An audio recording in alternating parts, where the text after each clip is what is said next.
Thank you, Elizabeth. Thank you, Janet and Nina. So for today, we're going to do two things. So I'm going to talk a little bit about testing, and to do that, first I'm going to copy paste the link that I'm going to show you guys in a minute, and then I'm going to share my screen. So everybody should be able to see my screen. Oop, this is it, and let me just.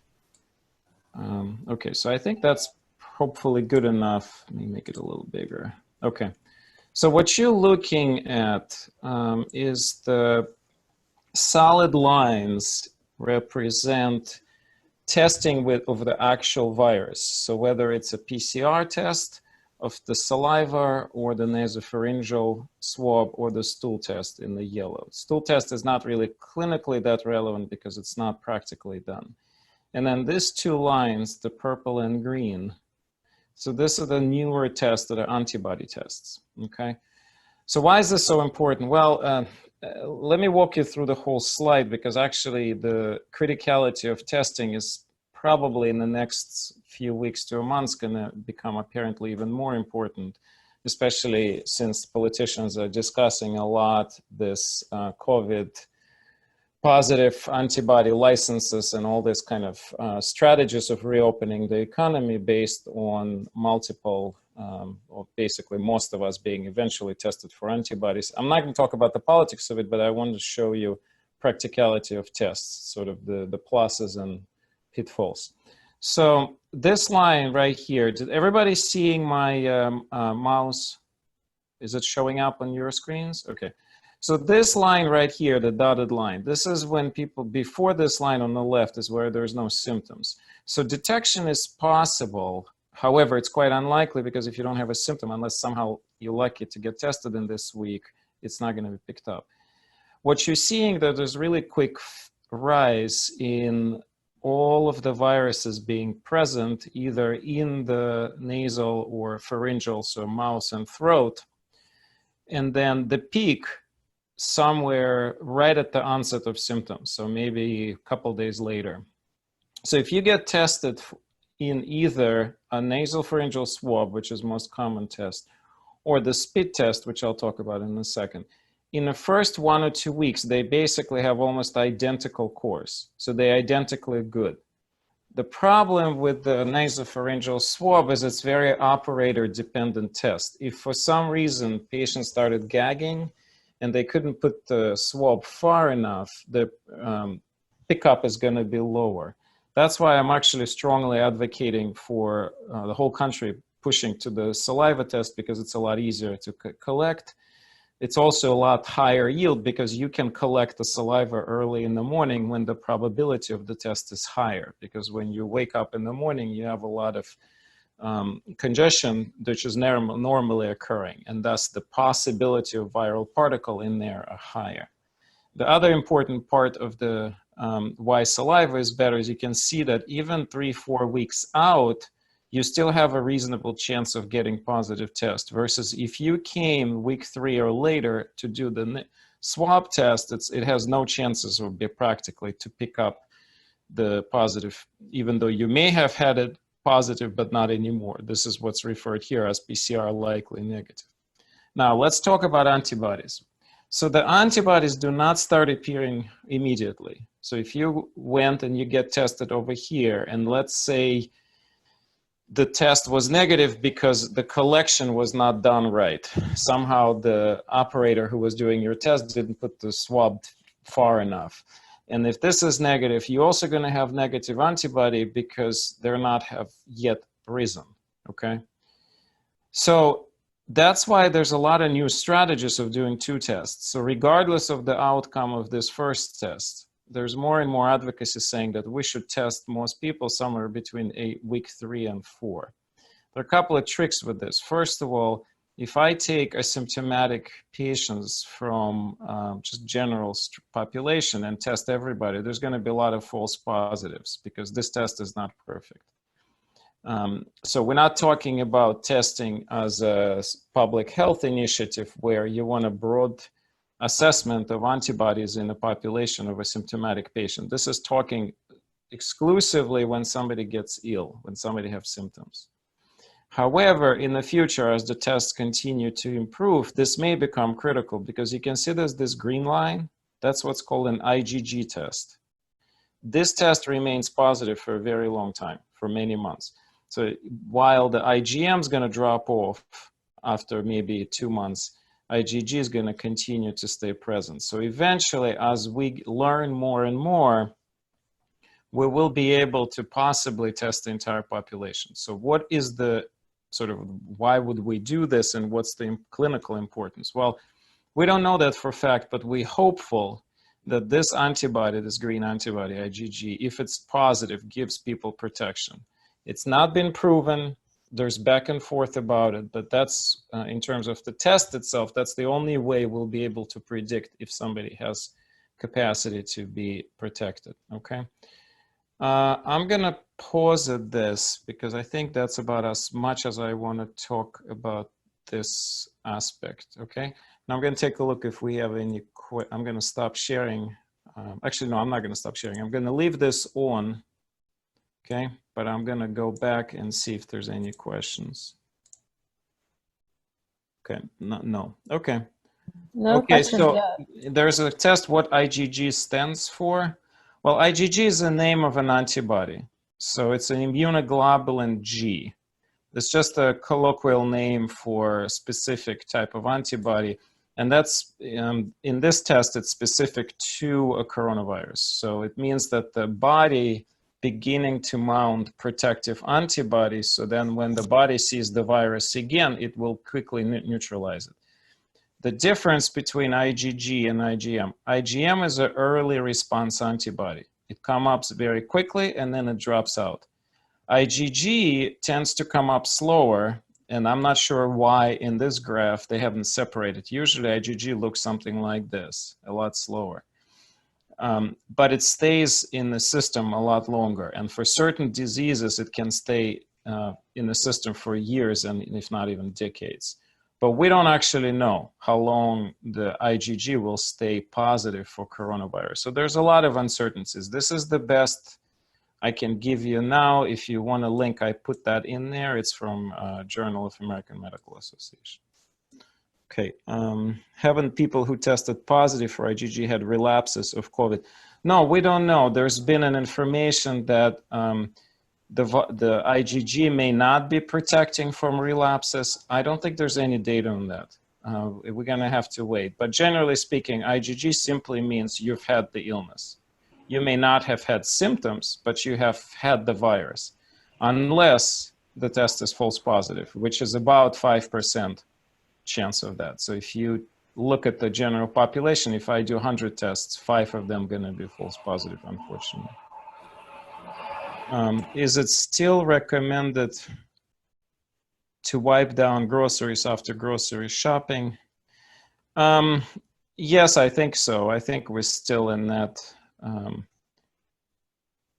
Okay, Sarah is asking, how are they finding positive people before symptom onset? There's several initiatives where entire small populations are tested. They just say, we're going to test everybody in a given trial every week. So they do it on the clinical studies. I'm not sure what tests are used in other countries. This is a universal technology. So what you're seeing as standard tests that used everywhere in the world, they may have different names, but the strategy is universal. So I don't know exactly what's used in New Zealand, but it's exactly the same scheme. What is COVID-toe? I'm not sure I can. I think the COVID line on the graph. I mean this line? I'm not sure what that applies. Maybe the person who asked that can unmute for a second and explain what the question is. So do you comment on any concerns signing about aerosols to the virus significantly, which is leading some churches to prohibit singing when they open? Yeah, when you project the voice, the particle's going to fly a lot further. So, maybe instead of 6 feet, it could be 20 or 30 feet. So that's just the simple mechanics of distributing the particles.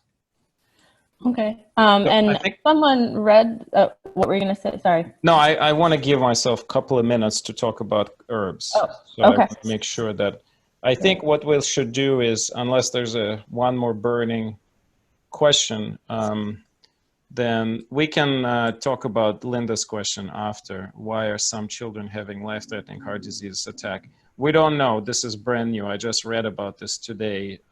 There's no answer to that. There seems to be some kind of a new hyperinflammatory response. I'm not sure we have answers. Okay, so There's let me, also one, Misha, I was wondering if you could answer a question about that disinfectant is potentially seeping into vegetables. So I guess kind of if I were to kind of right. put that question myself, kind of like, where's the line? Well, you shouldn't be using disinfectant for vegetables. You should be using soap and water, and preferably using natural soap, something like a Brennan or whatever the most neutral one is. You can't really disinfect vegetables very well anyway, so your best bet is simply wash them very thoroughly, just like you would wash your hands. So I hope that that answers. You can spray packaging with chemicals, but I wouldn't use that on a food itself under any circumstances. I completely agree. I think the risk is pretty low to begin with, and using knowingly toxic chemicals doesn't make sense. So with herbs, I just want to bring up a couple of points. We talked a couple of weeks ago about immune boosting herbs, elderberry, mushrooms such as reishi shiitake, lion's mane, cordyceps, chaga, which is my favorite, turkey tail. So all of those and echinaceas, all of those herbs are quite known to be immune modulating and immune upregulating, and I generally recommend people taking them. The question was really interesting. Somebody brought up a few days ago. There's been a lot of theoretical back and forth circulating about the fact that if somebody progresses to a more advanced form of illness when inflammation sets up, well, what do you think of those herbs in that phase? Because since they upregulate the immune system, shouldn't you be not taking them?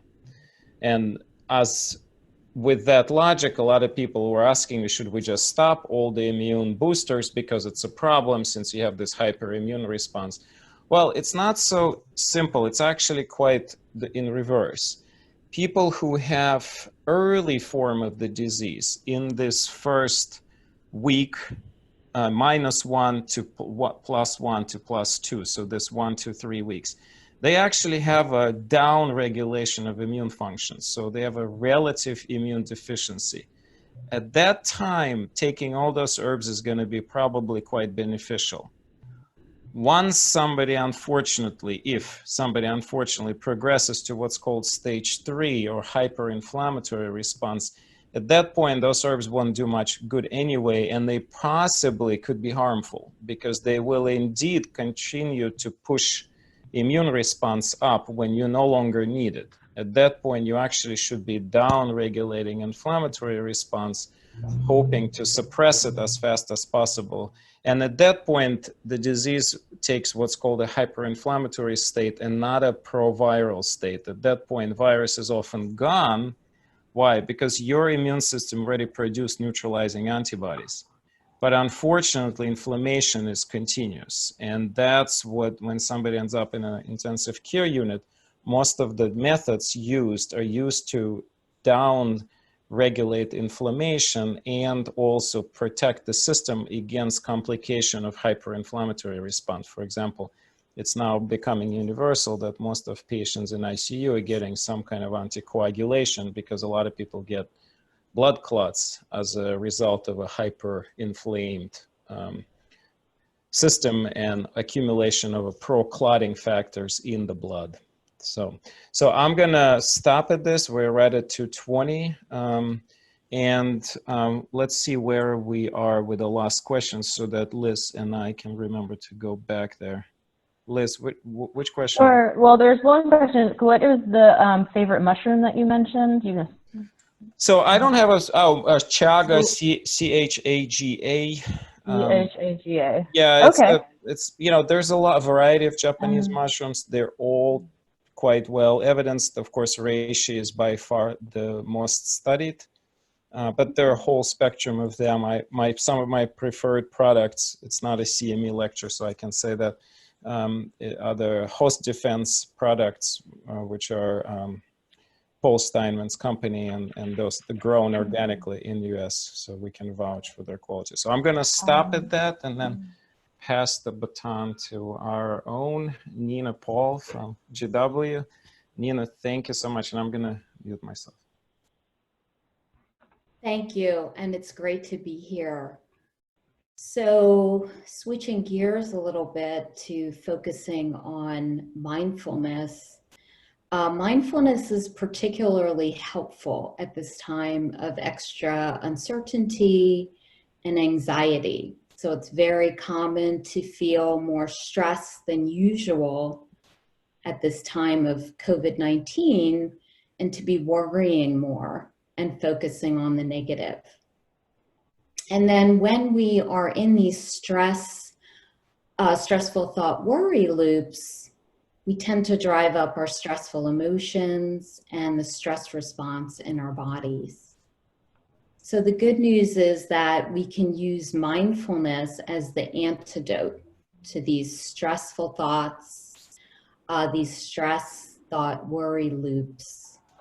And so that's the focus of the meditations that I offer today. I will give you 3 short practical meditations that we're going to practice now, but that you can also take with you and activate mindfulness in moments throughout your day so that you feel more calm and focused and you can catch yourself before anxiety escalates. And before I get into the meditations, I just want to say a short thing about thoughts. So during the course of our day, as humans, we do get into mind-wandering mode. And typically our thoughts do go to the negative frame of mind because that's a way to protect ourselves. As humans, we do have an innate negativity bias. And that's how we keep alert to threats. And that's how we protect ourselves. So we can use mindfulness as a way to focus on more positive things and become more present and grounded. It's not bad to have stressful thoughts, but if it's chronic and you're constantly hypervigilant, that can bring you in a more chronic stress state. And so that's where mindfulness comes in to help you level the playing field and focus your attention on the present and things that bring more calm and ease. So the 3 practices are: the stop practice is the first one, the gratitude practice is the second one, and the third one is a brief body scan. So I'll start with the stop practice now. STOP is an acronym, so we can stop, take a mindful pause, take a few deep calming breaths, observe what's happening in our body, what's happening in our mind. Are we feeling stressed? Are we having stressful thoughts and emotions? We can do something once we become aware of that. Take a few deep calming breaths, focus on something positive, reconnect to our intention, and then proceed with our day with more mindful awareness. So stop is a very practical, short practice to use throughout your day to stop and take mindful moments. And we'll practice right now. So as you're sitting here, you can get into a posture where you're alert and relaxed. Close your eyes or look downward. And let's just stop for a moment. Notice what our body feels like. Notice our breath. Observe the thoughts and emotions swirling through the mind.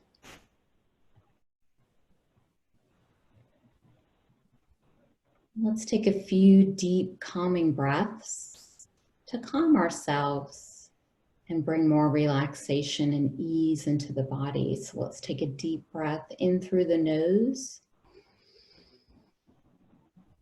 Long, slow, deep breath out through the mouth. Letting go on the out breath. Feeling any tension leave your body. Let's take another full deep breath in. Long, slow, deep breath out. Let it all go. Releasing and relaxing on the out breaths. Let's take another full deep breath in. And a long, slow, deep breath out. Let it all go. Feel the tension leave your body. So the longer and slower you go on the exhalation really helps to relax the body. So let's do one more deep breath in. Long, slow, deep breath out.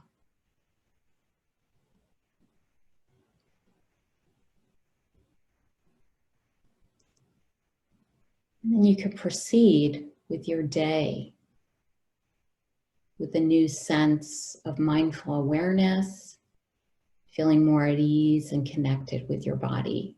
So you stop, take a mindful pause, take a few deep calming breaths, observe and proceed with more intention and presence. So that's the first practice, stop. The second practice is gratitude.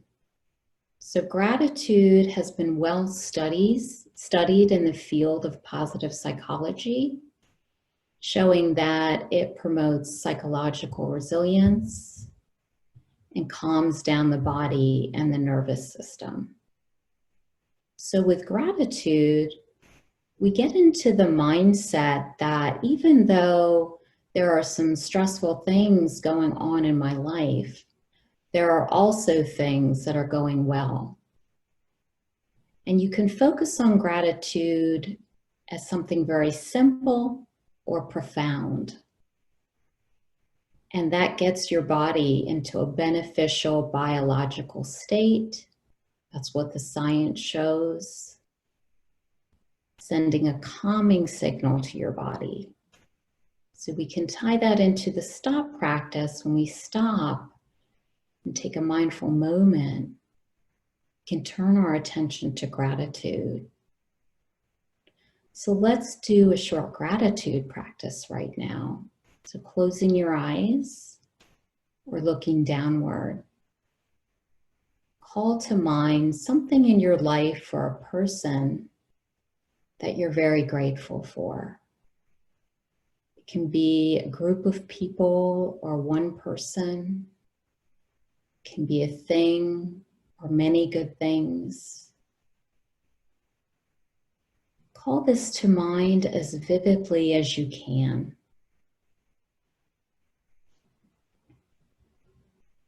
And now send out gratitude.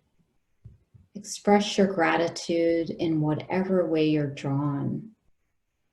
You can imagine yourself looking at this person that you're grateful for and telling this person, I'm very grateful to you. Or you can silently say, I'm very grateful for these things. Continuing to picture these images in your mind's eye and send out gratitude. Notice what your body feels like as you're sending out gratitude. Fully receiving in the body any feelings of warmth, positivity, and ease. Continuing to focus on gratitude moment to moment as you're breathing. and continuing to take in any feelings of warmth and positivity and gratitude arising. Fully receiving it in the body.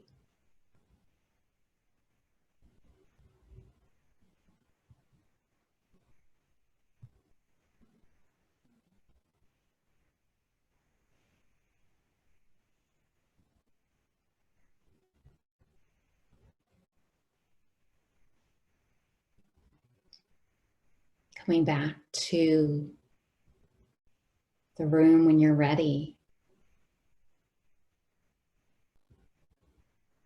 And now we'll move into the last short practical meditation, which is a brief body scan.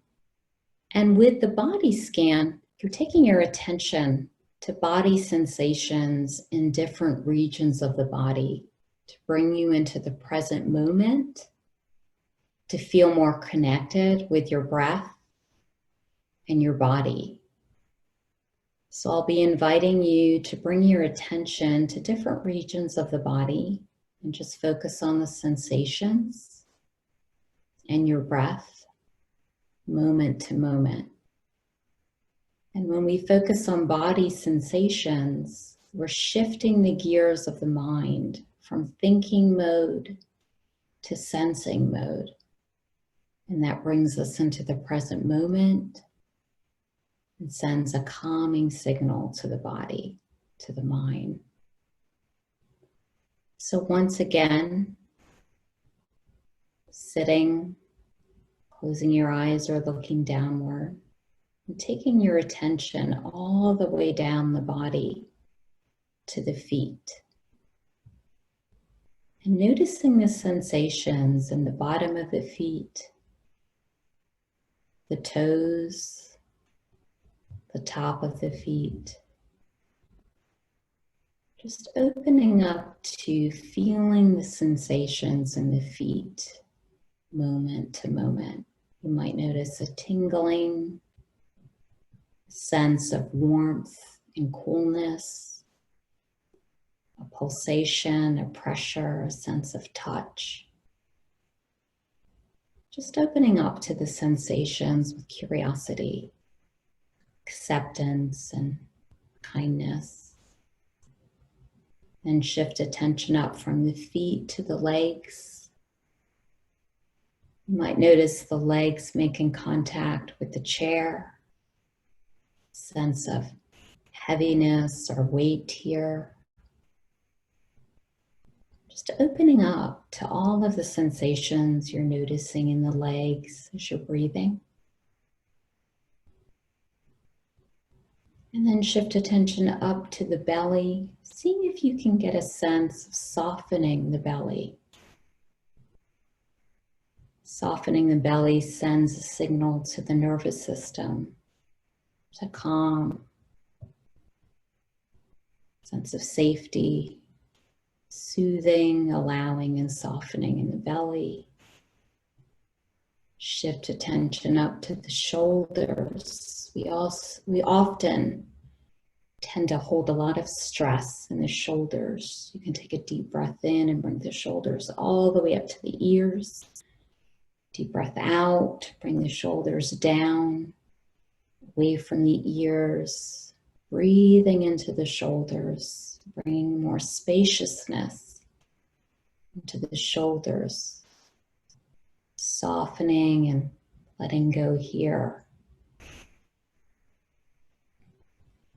And then bring awareness up to the face, softening the jaw, releasing and relaxing the jaw, the cheeks,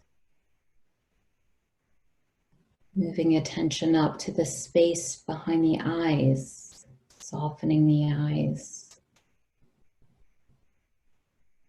easing into the forehead.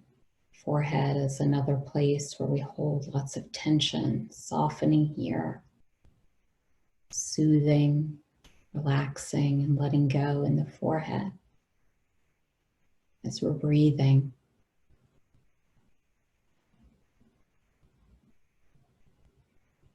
And then And lastly, bringing attention to the entire body, sitting here breathing. Noticing the posture of the body's position, getting a sense of the whole body in its entirety, sitting here breathing, moment to moment, breath by breath.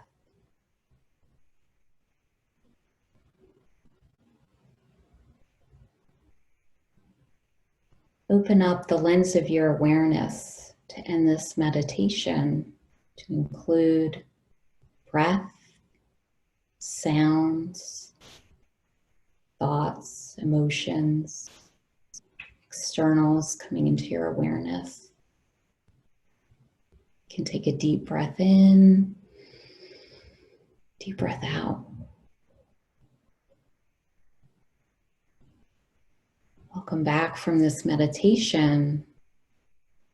So just to remind you, 3 practical strategies to get you out of your head, out of the worries and the stressful thoughts, reconnect you to your body, your breath, sense of positivity, the stop practice, gratitude, and a brief body scan.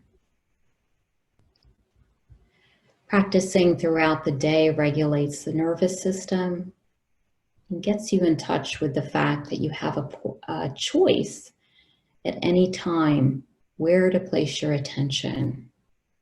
You can acknowledge stressful thoughts come and go, and stressful feelings come and go, but we do have a choice where we place our attention, and that can bring us into mind and body states of more ease, calm, and presence. So hopefully I haven't put everyone to sleep. You can stretch, move around, whatever you need to do to come back into the room, get comfortable and alert, and bring your attention back to the Q&A. And if anybody has any comments, please let me know. Thank you. Well, I'm so relaxed, I definitely don't want to answer any more questions. Just kidding. Thank you, this was wonderful.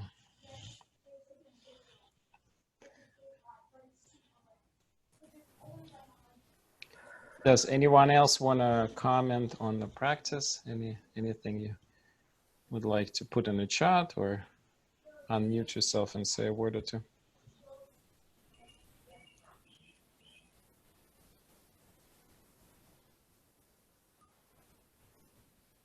I was grateful for my home when we were doing the gratitude. I just like having somewhere comforting and safe to be. And which was interesting going into the body scan, because that is also like my literal physical home. So that was an interesting thing that just kind of naturally progressed. I also found that it was funny, you were talking about the toes, and all these links about the toes keep coming up. So I unfortunately, since we're staying with the humor, it's not so humorous, but I'll have to show the toes.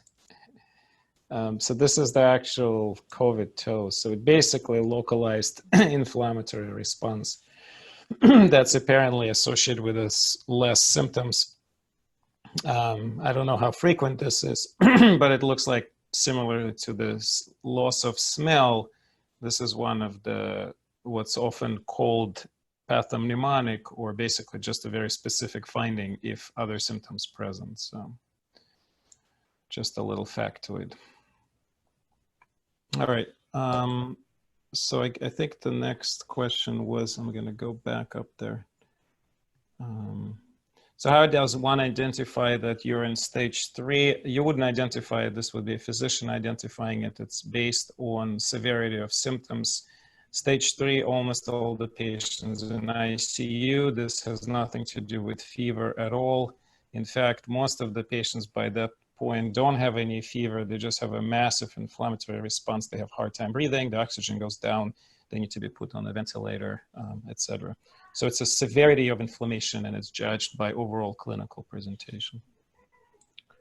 Okay. All right.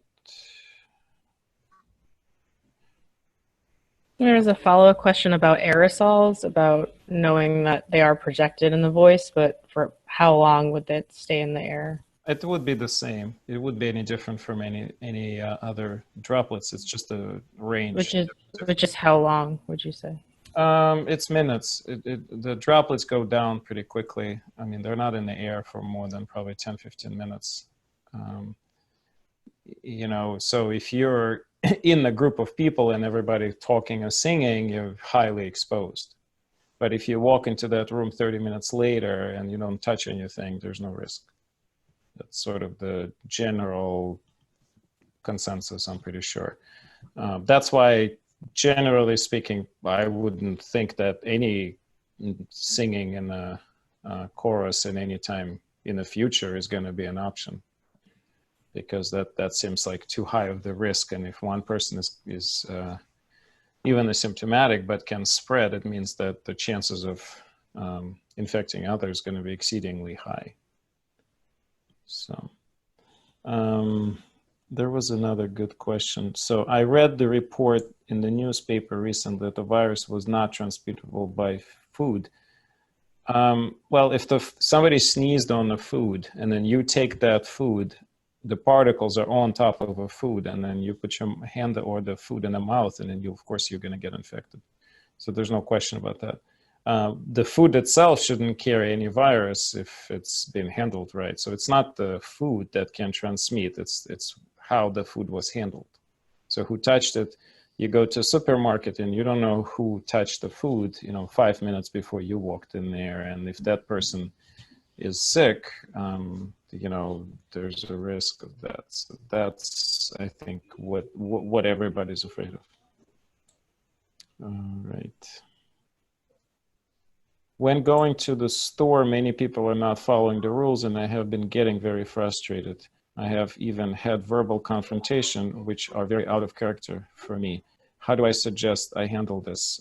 Don't get into any confrontation. It's not going to help you or anybody else. You have to the only thing you're responsible for is you. So you have to maintain your own protection. Make sure that if you feel somebody gets close to you, you just walk away. And you use the basics, distance and protective equipment. So gloves are in some ways are more important, or just as important as the mask, because you're walking around the store touching things that are possibly contaminated. So gloves, and I would prefer using gloves over just frequent washing, because if you're not in your own environment, you may not have a control over what cleaning materials you have access to, so you may not be able to wash your hands frequently enough.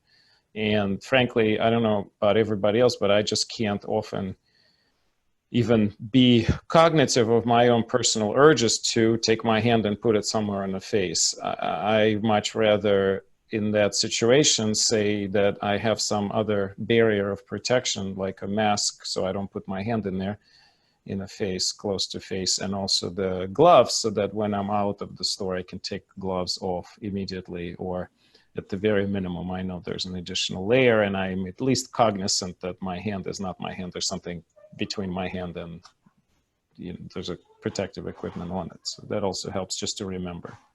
But of course, you can have a glove, contaminate the glove, touch your face, and then it's not any better than the not having a glove in that sense. Okay, is there any reason to stop Stellara to prevent getting the virus? That's a very specific medical question. I don't think I can answer it to everybody, and I need to look up what Stellara is. It's a proprietary name for medication that I'm not familiar with. When going to the, okay, we took care of that question, right? What about takeout food? Wash all containers, eat out of them? Great question, great question. So this actually been circulating a lot because more and more people are ordering out, okay? So here's sort of how I think about it. If you picked up food yourself and you saw how the food was packaged right in front of you, meaning that somebody had gloves on, they took the prepared food and put it right in there, I don't think the risk is high enough for you to justify any of the sort of the handling process, because if you immediately took that food on a pickup, then I don't think it's an issue. However, if you have a delivery and you don't know who delivered this and where that packaging was, their car, so it may be wise to, at the very minimum, when you unpack the food and you take it out of a container, that you immediately dispose the container, wash your hands, and then eat the food that you've moved to a clean container. That's what I would say. It's probably less risky situation than going to a store, simply because practically speaking, less people have handled your food, but it's not zero risk. That's what I would say, okay? I hope that answers, but that's a really good question. From Steve, is there any data on whether blood type is involved? Great question. I don't know. I've tried to see that. Traditionally speaking, in the past infections, there's been data saying that certain types of blood, certain blood types may have higher risk. I have not seen anything for COVID. So how about this?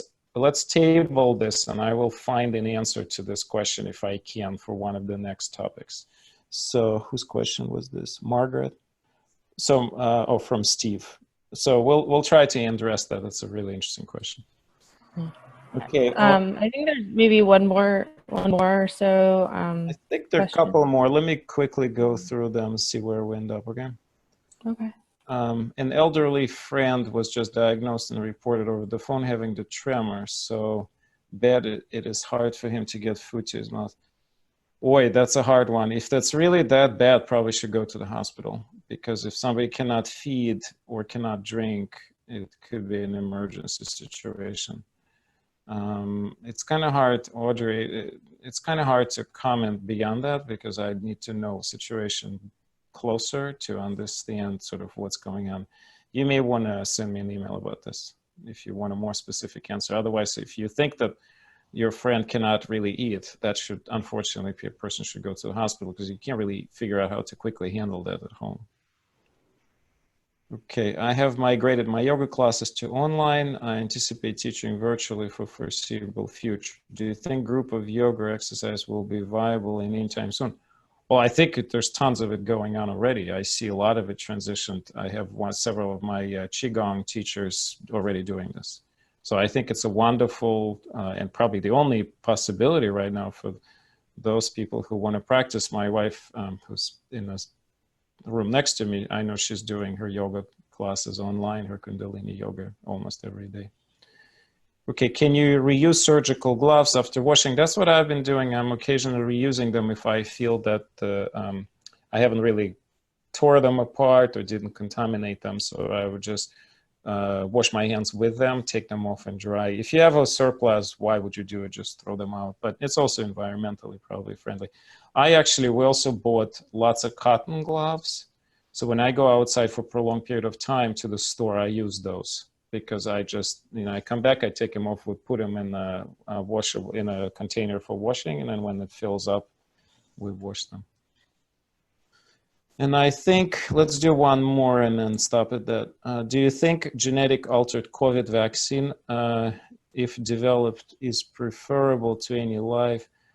I am very skeptical we will ever see vaccine. So I'll just say that, because it's a rapidly changing virus. It's very unclear if we will ever have a vaccine.